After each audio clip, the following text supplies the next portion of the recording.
everyone. Thank you for joining me in today's workshop. It's sort of a lunch and learn. I hope that at the end of this workshop, you have gained something useful.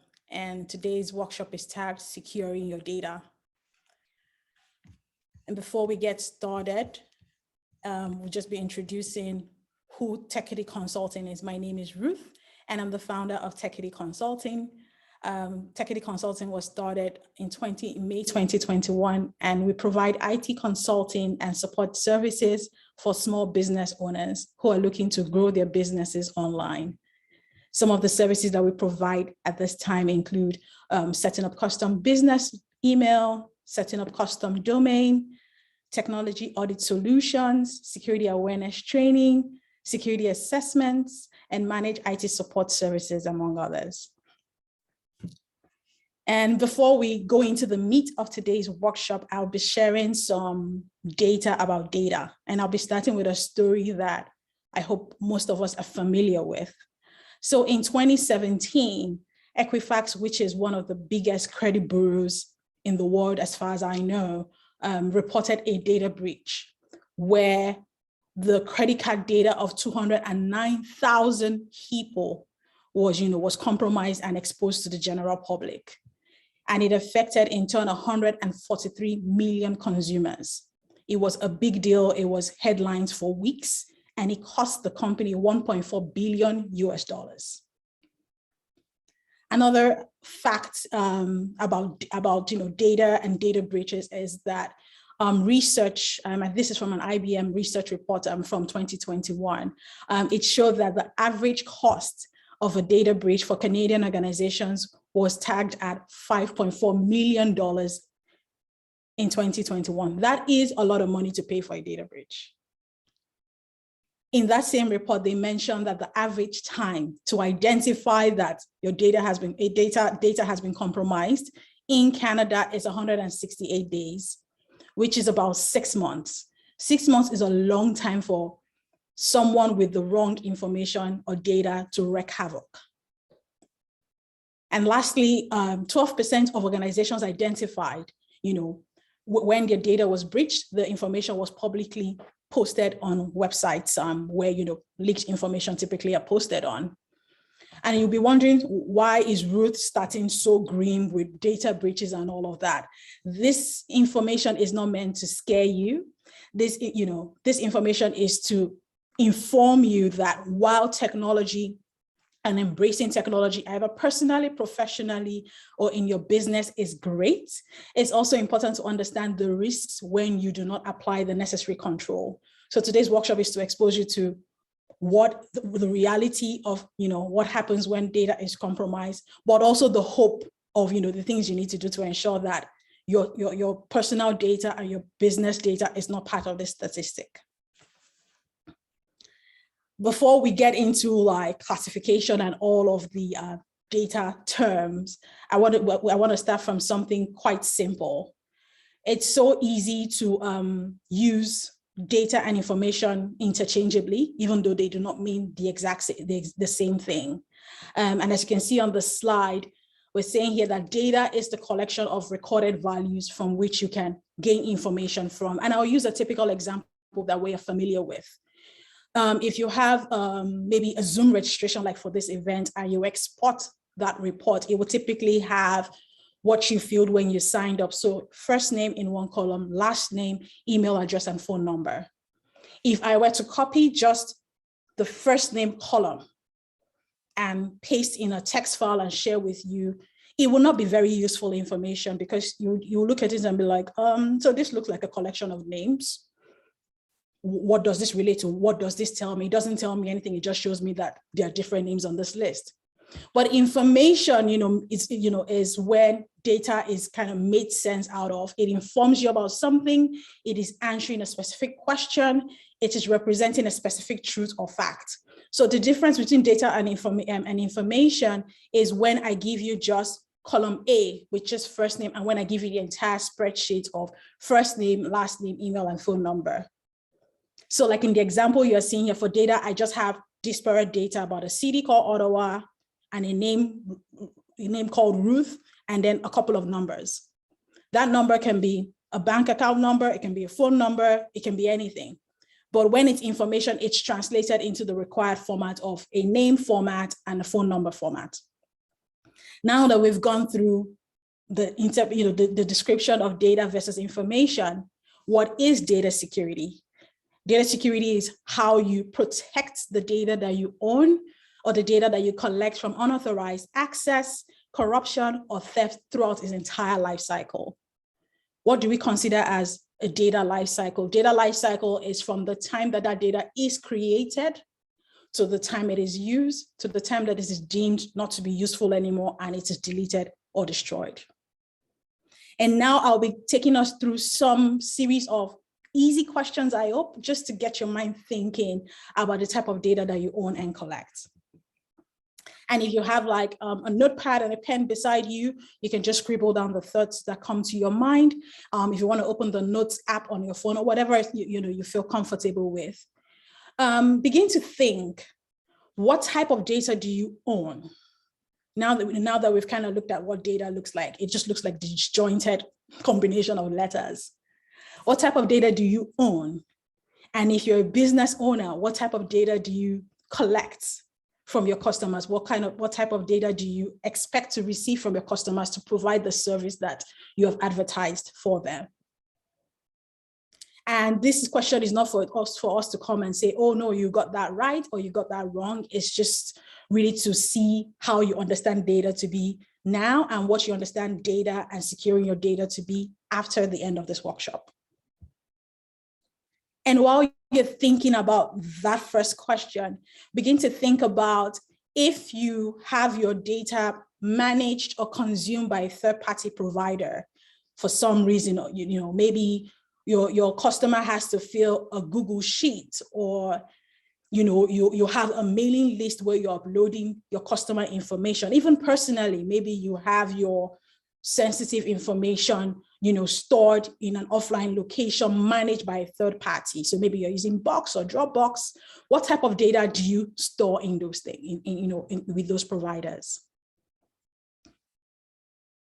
I hope you're having some ideas. And while you're noting that down, I have another set of questions just to expound on what we've talked about now. Begin to think about what you use this data for. And ask, and I'll begin to ask these questions. 1, should this data be accessible to everyone? Should it be accessible to some people?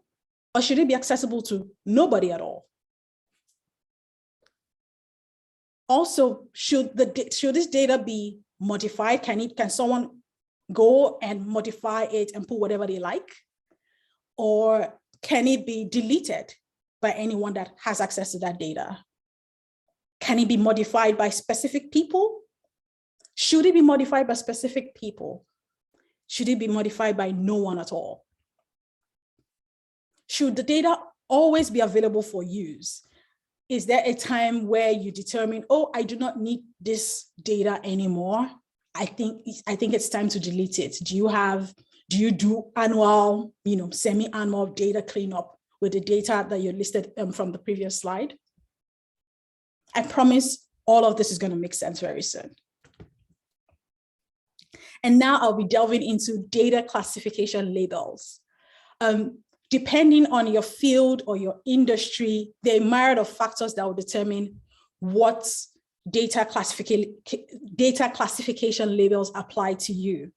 But essentially, it is just a way to classify the data that you own, you receive, or you collect based on its sensitivity and based on how critical it is to you and your business if you're a business owner. The military have their way of classifying data, the government have their way of classifying data, but for the purpose of today's workshop, I have broken it into 3 broad categories. One is the restricted data label. And this data label is typically assigned to data that is protected by legal contracts, regulations, rules, agreements. An example of that type of restricted data will be your social insurance number, your bank details, your credit card number. Those are bound by laws, contracts, legal agreements. And so at this time, if you can look at your list that you wrote out and you can think of anything that you had to sign something, as part of that engagement, that most likely can be classified as restricted data. Next up on the list is the confidential data label. So it's not quite restricted in terms of being protected and mandated by law or regulations, but you also don't want it to be publicly available. An example of that will be maybe your health records or your vaccine records. It's not bound by laws or regulations because you have a right to have that. But at the same time, you do not want anyone being privy to your private health information or your vaccine information. If you're a business owner, your internal policies, your memos, your employee handbook, they will also fall in this category of confidential, where it's not quite protected under like federal or provincial laws, but you also don't want it available on the internet for anyone to access because it is for a specific audience, for a specific purpose. And last but not least on this list is the public data label. And that is for any data or information, in this case, that you have willingly put for the public to consume.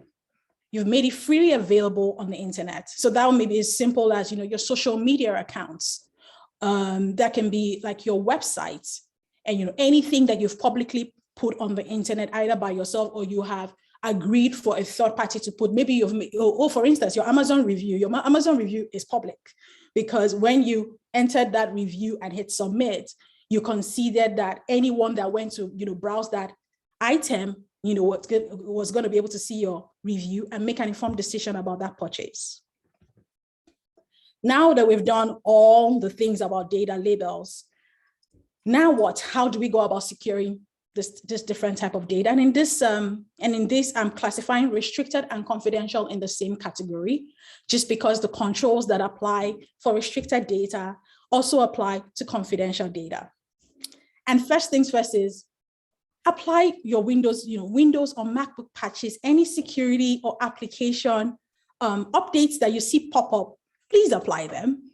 The people that create these updates, they're usually responding to a report of something not working properly or a bug.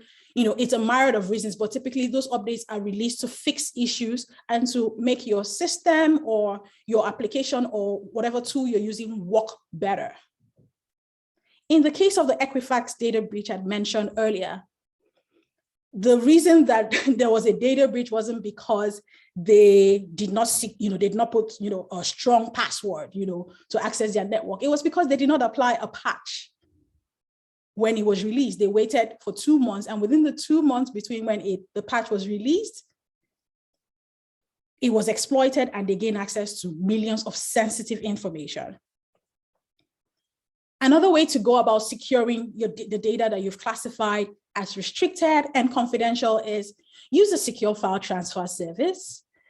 Don't send your payroll information over like Gmail, without secure, putting an extra level of security over that. Also, whether it's personally, your professional or customer data, try to schedule periodic backups for that data. Recommended will be just setting up something that backs it up daily. I know, depending, you can use a third-party tool. Windows can also help you do that. Windows or MacBook can also help you do that. There are settings for that. And ensure that if this data is important to you and highly sensitive, you want to ensure that there are multiple copies of this data saved in different locations, so that in the event that there's a natural disaster or something happens to one location, maybe your home office, you are confident that you can go to the other locations and pull your restricted and confidential data and get back online and get back to business as usual. Another way to go about it is most mobile devices and laptops, MacBooks, they typically come with a feature called a disk encryption feature. So what this feature helps you do is it helps in the event of when your device is lost or stolen. Anyone that gets control of your laptop will not be able to do anything useful with it because they would have to enter a password to access the drive before they go ahead and enter the regular username and password. If you're a Windows user, BitLocker comes natively with Windows, but I recently learned that it's not available for the home version. So if you have a Windows 10 home, BitLocker is not a feature that you'll be able to enable right off the bat. But there are open source options like TrueCrypt or VeraCrypt that you can download. They're open source. Open source just means they're free. And you can use that in setting up disk encryption on your machine. If you're a MacBook user, MacBook comes with File Vault, which is default and free, that you can also use to enable disk encryption on your mobile devices and your laptops. If you have a third-party provider that is collecting restricted and confidential data on your behalf, you want to ensure that they have the appropriate security safeguards. So just based on the things we've covered in today's workshop, you begin to ask them questions about, where is this data stored? What happens if this data center goes down? You have questions to be able to ask your data provider before engaging with that data provider to handle your sensitive data. Last but not least on this list will be enable password protection and encrypt your sensitive documents. So if it's your employment letter, payroll, maybe you are employing the service of another service provider, you want to send maybe the password to your website, for example. You don't want to just send that in an email in plain text. You want to ensure that, maybe you're putting it in a PDF or a Word document and password protecting it so that in the event that anyone for some reason has access to that document, they will have to go through one more hurdle to be able to, read that password or to see how much you get paid every month. And now, how do we go about securing public data? If you're a business owner or, personally, you have a blog, you have a website, you want to ensure that you have a valid security certificate on the website or on the blog. What does that, why do you need a security certificate? It ensures that there is an encrypted communication, a secure, instead of encrypted, I think I want to say secure, a secure communication between your website and whatever your website is hosted on and the people interacting with your website. If you have, say, a contact us form or feedback form on your website that people have to fill, you want to have an SSL certificate so that that information you're entering is encrypted and anyone that is maybe sniffing the network or whatever the case may be will not be able to decipher that data that is being entered. And of course, please use strong passwords for admin access to your websites. And I know that you've heard this a few times. Oh, yes, I'm supposed to use letters, numbers, symbols. And I know that a lot of people use simple passwords because it's just easy for them to remember. But if this data, I just want to go back, if this data is restricted or confidential, do you really want to use password _2021 to secure that? I want to think it's akin to, if you bought like expensive jewelry and maybe you went for a vacation in maybe Dominican Republic and then you left your hotel, put the jewelry in a safe and put maybe 1, 2, 3, 4 as the safe code. That is not very secure. So please use strong passwords. I know that password manager can take some, adoption and, if you're not used to it, you just feel like it's one more hurdle. But I think the point of this workshop is just to educate you to say, you want to ensure that you have done your best to secure that which is critical to you personally, professionally, and in your business. And last but not least, similar to what I shared in the previous slide, please also apply software patches and updates to your website, blog. Anytime they're popping up, oh, there's something new, you want to look at what is new with it and apply the updates as soon as you can. And now that we've gone through, data label, data classification, how to secure that, I'm bringing back this slide about the questions just for you to rethink your answers. Have your answers changed? Are your answers still the same? It'll be interesting to know, if it's a bit different. And you don't have to answer that now. That's just something for you to assess. Now, the big question. What do you do if you identify or you suspect that your data has been compromised or been hacked? First things first is if you still have access, your laptop or wherever that data is hosted, you want to change your passwords immediately. You want to change them immediately. You want to consult with an IT security professional immediately as well, just right after. And as I mentioned, Techity Consulting helps with, things like that. So we're definitely a call away if you ever need help with this kind of thing. Not that we wish that on anybody. But then in Canada, if you are a private business, you are subject to an act called PIPEDA, which is Personal Information and Privacy Something Act. When you're subject to that regulation, you are supposed to report the breach to an agency called the Office of the Privacy Commissioner. And if you're not connecting from Canada, you want to find out, okay, where am I typically supposed to report a data breach to in my country that I'm connecting from? But you can also report the breach to the police as well. If it was customer data that was compromised, after you've gotten your side of things locked down, you want to notify the subjects, your customers, or the subjects of the compromised data as well. And now that brings me to the end of what I had to share this afternoon. If you have any questions, please feel free to pop it in the chat box and I will do my best to answer them. Okay. And if you don't feel comfortable putting it in the chat, you can always reach out to me and I'll do my best to answer those questions. Just check it one more time to see if there are any. Okay. Okay, nothing here. Okay, on that note, thank you so much for hanging out with me today. Okay, I see something in the chat. Okay, thank you so much for hanging out with me today. I hope today's workshop has been informative. I hope it wasn't a lot of technical jargon and you were able to get something out of it. You can check our website out at techityconsult.ca. We're available on social media on Facebook, Twitter, LinkedIn, and Instagram. Please feel free to like, share, follow us. And that is a contact number that you can reach us on. We typically offer a free 30-minute consultation. So if you want to talk about anything concerning this workshop, or you feel like you need some help with IT consulting or support services for your business, please do not hesitate to reach out. I am willing to help as best as I can. Thank you so much for taking the time once again, and have a wonderful afternoon.